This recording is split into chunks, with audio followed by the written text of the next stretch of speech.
युद्ध के आखिरी दिन जब रावण पड़ा हुआ है, निश्चेष्ट उसका शव पड़ा हुआ है, तो मंदोदरी ने विलाप करने के बाद पूछा, वो कहां गया जिसने इसे मारा? लोगों ने कहा वहां बैठा।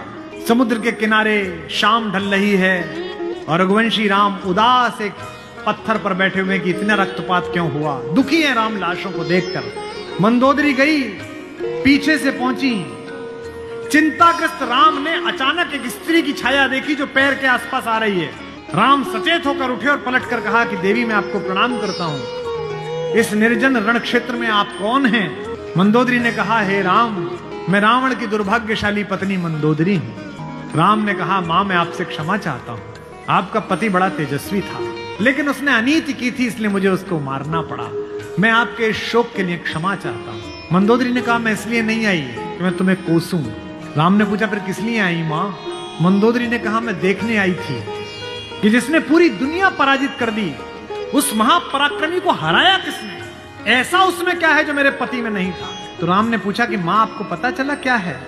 बोले हाँ पता चल गया, आने से पहले ही पता चल गया। राम ने पूछा क्या अंतर है?